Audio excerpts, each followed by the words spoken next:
With some companies being on the regulation show list for hundreds of days, what can be done to make Wall Street deliver stock that they have sold but never delivered? Thank you. Yeah, the so-called failed to deliver and naked shorting, I think, is the question. I don't know exactly. I've never been in a position where I've asked a broker from whom I bought stock to give me the certificate and had them decline it for any period of time. I would think that you might have some action against them. But I do not see the problem at all with people shorting stocks. I mean, I would welcome people shorting Berkshire Hathaway. I mean, if you own stock and they need to borrow from you, you can get some extra income from your stock. And the one sure buyer of your stock eventually is somebody who shorted it. I mean, that guy's going to buy it someday.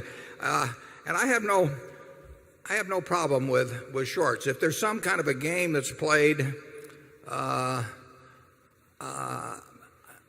I've read about it, I've never seen it happen to anything that we've owned. Like I say, if anybody wants to naked short Berkshire Hathaway, they can do it till the cows come home, and we'll be happy to. We'll have a special meeting for them. And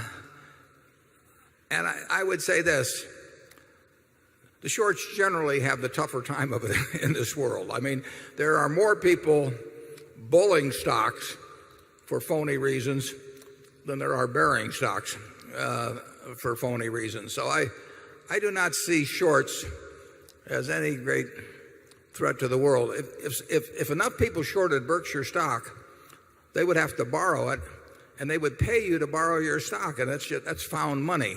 We did that on USG. When USG got hammered after they went into bankruptcy, or maybe just before, one large brokerage firm came to us and they wanted us to lend them millions of shares, and they paid us a lot of money. And we happily lent them the stock. We wish they'd borrowed more. In fact, we insisted that they borrow it for a given length of time just so that we could collect a large premium. And I don't know how many, I'd have to look it up, but I don't know whether it's in the hundred thousands or maybe low millions, but we were better off. And they didn't do too well shorting USG at $4 a share either, but it was immaterial to us. So I do not regard shorts as, it's a tough way to make a living.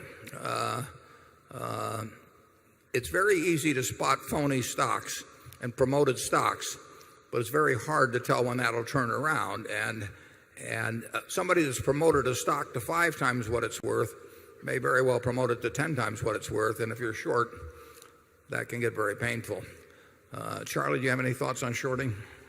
Well, not on shorting, but those delays in delivering sometimes reflect a tremendous slop in the clearance process.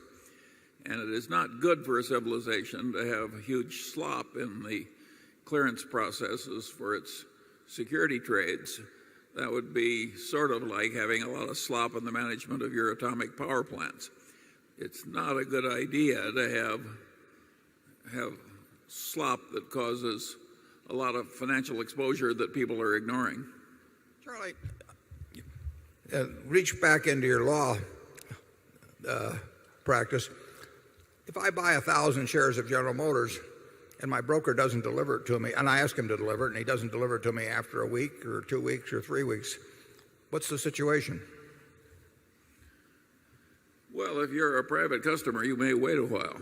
And a lot of the other trades, clearance systems do cause people to put up collateral and so on. But a lot of, take derivative trading, there's a lot of slop in derivative trading. And the clearance problem would be awful if a lot of people wanted to do something at once. But if I demand delivery after 3 weeks, can I walk into court and say I want my stock? I've given you the money? I don't think there's any court that can hand you your stock certificate just because you want it. No, if the clearance system is failing you, you can scream a lot and you may have some ultimate remedy, but there's I'll get somebody else to represent me.